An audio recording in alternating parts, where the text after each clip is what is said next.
మన దేశానికి ఎందుకండి గొప్ప పేరు? అందుకని అర్జునుడిని భారత తస్మాద్యుధ్యస్వ భారత, తస్మాద్యుధ్యస్వ భారత, భారత భారత అని కృష్ణుడు ఎన్నిసార్లు చెప్పాడు అర్జునుడిని. ఎందుకు తెలుసా అండి? భారతదేశానికి ఉన్న అర్థం ఏ దేశానికి లేదు. అడగండి, అమెరికాని అడగండి, ఏంటయ్యా నీ పేరేంటి, అమెరికా అంటే అర్థం ఏంటని అడగండి, చెప్పలేడు. ఆస్ట్రేలియా అంటే ఏంటని అడగండి, పాకిస్తాన్ అంటే ఏంటని అడగండి, ఇంకోటి అడగండి, చెప్పలేరు. కానీ భారతదేశానికి అర్థం ఏంటి తెలుసండి? భా అంటే ప్రకాశము, రా అంటే రమించడం. ఆ జ్ఞానంలో ఎవడైతే రెవల్ చేస్తాడో, రమిస్తాడో, తా అంటే తరిస్తాడు. ఎవడైతే ఆత్మజ్ఞానాన్ని పొంది దాంట్లో రమిస్తూ తరించేవాడే భారతుడు. కాబట్టి భారతదేశంలో పుడితే చాలు. కానీ ఈరోజు భారతీయులందరూ మనం ఏం కోరుకుంటున్నాం? మాకండి మనవడు అమెరికన్ సిటిజన్ వచ్చేసిందండి, మాకు మనవరాలకి అమెరికన్ సిటిజన్షిప్ వచ్చిందండి. అంటే భారతదేశంలో పుడితే చాలు అని మ్యాక్స్ ముల్లర్ అన్నాడు. సోక్రటిస్ అన్నాడు. అలెగ్జాండర్ని సోక్రటిస్ పంపుతూ, అబ్బాయి భారతదేశానికి వెళతావు కదా నువ్వు అది ఆసామాషిగా భావించకే. అక్కడ అడుగడుగునా నీకు ఒక మహనీయుడు తటస్థిస్తూ ఉంటాడు, ఒక్కొక్క అడుగున నీకు మహనీయుడు తటస్థిస్తూ ఉంటాడు. ఆ మహనీయుల్ని నువ్వు పొందితే చాలు, వాడి దగ్గర కూర్చో. ఇలాంటి సోక్రటిస్లకి జేజులు ముత్తాతలు భారతదేశం కనిందయ్యా, నాదేం గొప్ప కాదు అంటే అంత గొప్ప నా భారతదేశం అని అడుగుతాడు. నేనేం కోరుకుంటున్నాను తెలుసా అలెగ్జాండర్? ఈ సోక్రటిస్ ఇప్పుడు పుట్టి తరించలేదు, నాకు ఇంకో జన్మ కావాలి. ఆ జన్మ భారతదేశంలో చెప్పులు కుట్టుకునేవాడి కడుపునైనా నేను పుట్టాలి. ఎందుకని? ఆ భూమి మీద నడవాలి, ఆ గాలి పీల్చుకోవాలి, ఆ గంగానదిని తిరగాలి, ఆ దేవాలయాల సంస్కృతిని, ఆ సంస్కృతి సదాచారాలు నేను ఉనికి పుచ్చుకోవాలని సంకల్పంతో బ్రతుకుతున్నానయ్యా. నాకు ఇంకొక జన్మ తప్పక ఆ పరమాత్మ ఇస్తాడు అని సోక్రటిస్ అన్నాడట అలెగ్జాండర్ తోటి. అదొక కథ మళ్ళీ మనకు వస్తున్నప్పుడు చెప్తాను. అలెగ్జాండర్ చరిత్రలో గొప్ప ఘట్టం వస్తుంది. కాబట్టి అటువంటి భారతదేశం. కాబట్టి భా అంటే జ్ఞానం, ఆత్మజ్ఞానం, రా అంటే రమించడం, తా అంటే తరించడం. కాబట్టి భారతదేశంలో ఋషులు బాగా ఆలోచించండి. మిగతా దేశంలో వాళ్ళు కూడా సైంటిస్టులు, శాస్త్రవేత్తలే, వాళ్ళు ప్రపంచం మీద పరిశోధన చేశారు. మన ఋషులు పరమాత్మ మీద పరిశోధన చేశారు. అందుకనే వాళ్ళు పదార్థం మీద పరిశోధన చేశారు, మన ఋషులు యథార్థం మీద పరిశోధన చేశారు. అందుకనే వాళ్ళు భౌతికవాదులు, మనం ఆధ్యాత్మికవాదులం. అది అంత తేడా ఉంది మన దేశానికి ఇతర దేశాలకి. కాబట్టి ఇక్కడ అర్జునుడు వాడే చెప్పుకుంటున్నాడు. కార్పణ్య దోషోపహత స్వభావ పృచ్ఛామి త్వాం ధర్మ సమ్మూఢచేత యత్ శ్రేయస్యా నిశ్చితం బ్రూహి తన్మే శిష్యస్తేహం సాధిమాం త్వా ప్రపన్నం. కృష్ణ పరమాత్మ నాకేం అర్థం కావట్లేదు. ఫండమెంటల్గా కృష్ణ అసలు నేనెవరో నాకేం అర్థం కాకుండా పోయాను. వాళ్ళు వీళ్ళు వాళ్ళని వెతుక్కుంటున్నాను, కానీ అసలు నేను ఎక్కడుండిపోయానో ఈ వెతుకులాటలో, అసలు నేను ఎవడినో నాకేం అర్థం కాకుండా నా మతి భ్రమించింది, పడిపోయింది. కృష్ణ దయచేసి నాకు ఏది శ్రేయస్సో, అసలు నేనెవరో, అసలు ఈ చావేంటి, పుట్టుకేంటి, ఈ మనుషులేంటి, ఈ సమాజం ఏంటి, నన్ను ఎందుకు పుట్టించినట్టే పుట్టించి నన్ను ఒకరోజు ఎందుకు చంపేస్తున్నట్లు, వీళ్ళందరూ ఎందుకు చచ్చిపోవాలి, అసలు ఎందుకు పుట్టాలి, అసలు భగవంతుడు why at all that God, that infinite being, that infinite phenomenon had decided to have the climax as a death. అసలు మరణం అనేటువంటిది ఎందుకు పెట్టింది? అసలు మరణమే లేకపోతే బాగుండేది కదా కృష్ణ. అసలు ఈ మరణం అనేది ఎందుకు పెట్టారు? ఈ చచ్చిపోవడం ఎందుకు? పుట్టాం, అందరం కలిసి బ్రతుకుతూ ఉన్నాం, మంచో చెడో తిరుగుతూ ఉంటాం, ఏదో రకంగా పడుంటాం కదా. అసలు చచ్చిపోవడం వల్ల ఎంతమంది అన్నిటినీ కోల్పోయి వెళ్ళిపోతున్నారు. అసలు మరణం ఎందుకు కృష్ణ? అసలు ఈ జన్మ ఏంటి, అసలు ఈ మరణం ఏంటి, అసలు ఈ జన్మ మరణం ఈ మధ్యలో ఉండేటువంటి వ్యవధి జీవితం ఇది అల్పం.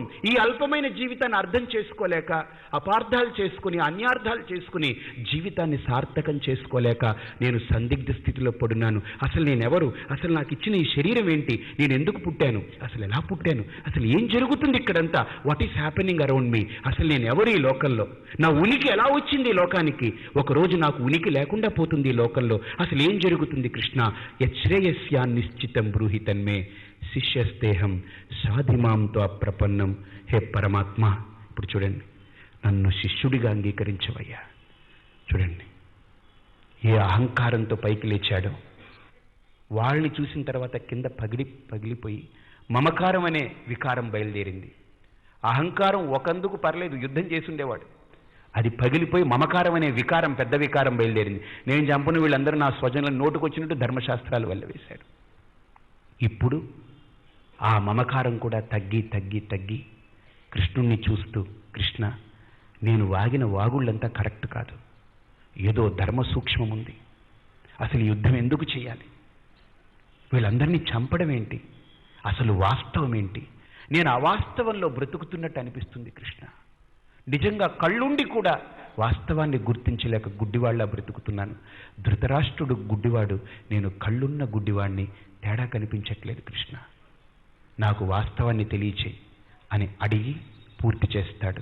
ఓం తత్సత్ ఇది శ్రీమద్భగవద్గీతాసు ఉపనిషత్సు బ్రహ్మ విద్యాయాం యోగశాస్త్రే శ్రీకృష్ణార్జున సంవాదే అర్జున విషాదయోగో నామ ప్రథమోధ్యాయః.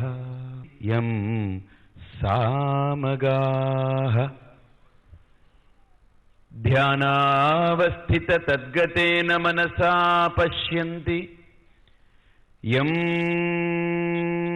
యోగినః యస్యాంతం న విదుఃసురాసురగణాః దేవాయ తస్మై నమః. అర్జునుడి యొక్క మనోభావాలన్నీ ఒక్కసారి బయటికి వచ్చాయి.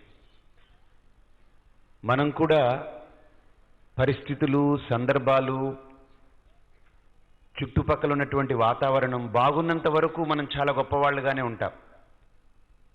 మనం చాలా స్టేబుల్గా ఉన్నట్టుగానే కనిపిస్తుంటాం. మనం చాలా ధీరులుగానే ఉంటాం.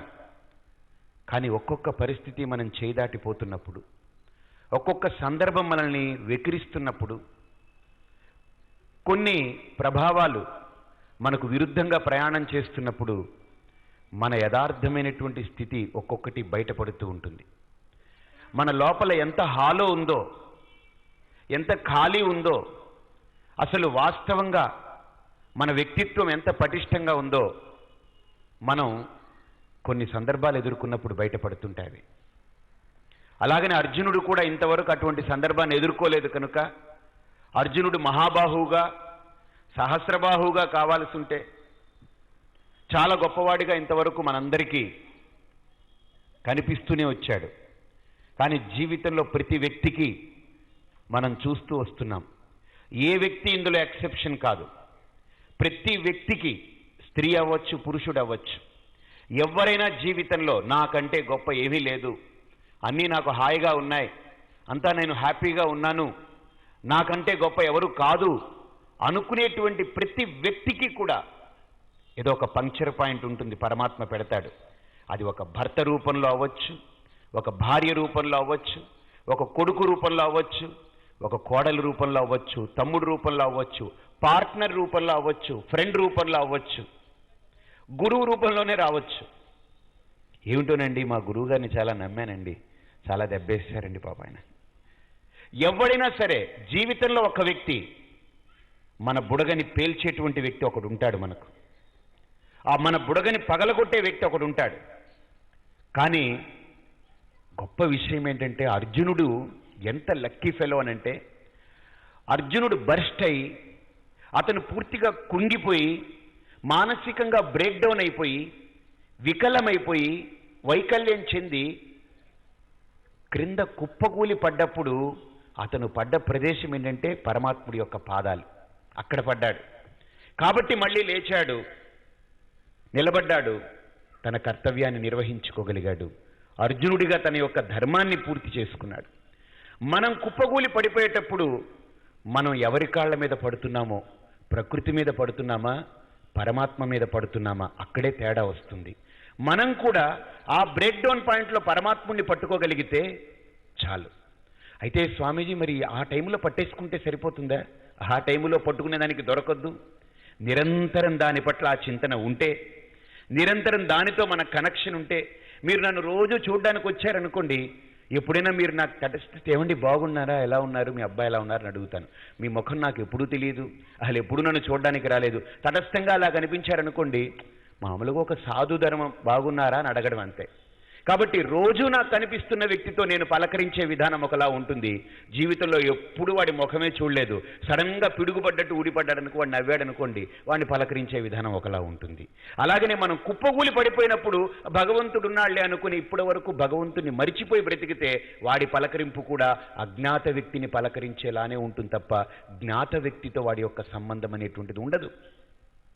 కాబట్టి మనం జ్ఞాతులం అవ్వాలి పరమాత్మకు అనంటే నిరంతరం నీ యొక్క మానసిక సంబంధం ఏదైతే ఉందో దాన్ని పరమాత్మతో ఎప్పుడు మిళితం చేస్తూ ఉండాలి, పరమాత్మ తత్వంతో అనుసంధానం అవుతూ ఉండాలి.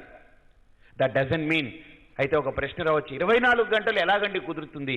I'm not begging 24 hours. మీ 24 గంటలు భగవంతుడితో ఉండని అని అనట్లేదు. ఇక్కడ భగవద్గీత యొక్క విజన్ అంత గొప్పది.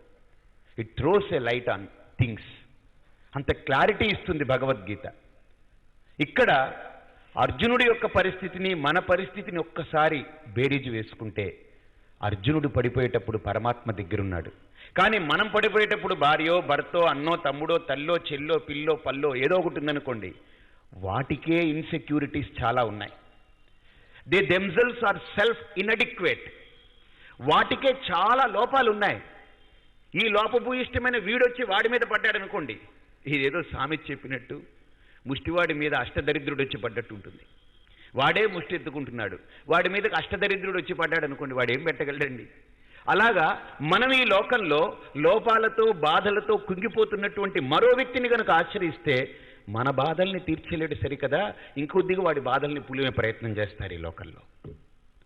కాబట్టి ఇక్కడ కూడా భగవద్గీతలో ఈ స్టాండ్స్ ఏంటంటే, ఈ గొప్ప స్టాండ్ ఏంటంటే, మనకు కూడా జీవితంలో ఒక బ్రేక్ డౌన్ ఉంటుంది, ఒక పంక్చర్ పాయింట్ ఉంటుంది, మనం పగిలిపోయి పడిపోయేటువంటి పాయింట్ వస్తుంది, వచ్చుండొచ్చు రాబోవచ్చు. అటువంటి సన్నివేశాన్ని అటువంటి సందర్భాన్ని ఎలా ఎదుర్కోవాలో మనకు భగవద్గీత చాలా అద్భుతంగా బోధిస్తుంది. అయితే ఇక్కడ ఇంకో గొప్ప ఊహ మీరు చాలా గొప్పగా గుర్తించవలసింది, కృష్ణుడు అర్జునుడు ఇలా ఏడుస్తూ ఉంటే, కృష్ణుడు పరమాత్మ కదా, ఎన్నో మాయలు తెలుస్తున్నవాడు. మమ మాయా దురత్యయా భగవద్గీతలోనే అంటాడు.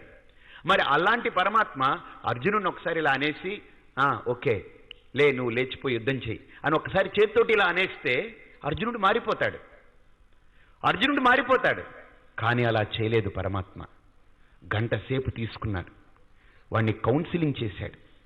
ఆ కౌన్సిలింగ్ ప్రాసెసే భగవద్గీత. నాకు అనిపించేది, కృష్ణుడు అంత గొప్పవాడు కదా, దైవం అంటున్నాం కదా, పరమాత్మ అంటే ఏంటి? మనం చేయలేనిది వాడు చేయగలడు, మనం చేయగలిగింది నో డౌట్ వాడు ఎలాగో చేస్తాడు, మనం చేయలేనిది కూడా వాడు చేయగలడు. భగవాన్ అంటే అది గొప్పతనం. ఉత్పత్తించ వినాశంచ భూతానామాగతిం గతిం వేత్తి విద్యాం అవిద్యాంచ సవాచో భగవానితి. అంటే ఉత్పత్తి చేయగలడు, దానికి వినాశనము దానికి ఇవ్వగలడు. భవిష్యత్తులో వస్తుంది, చూస్తాం మనం.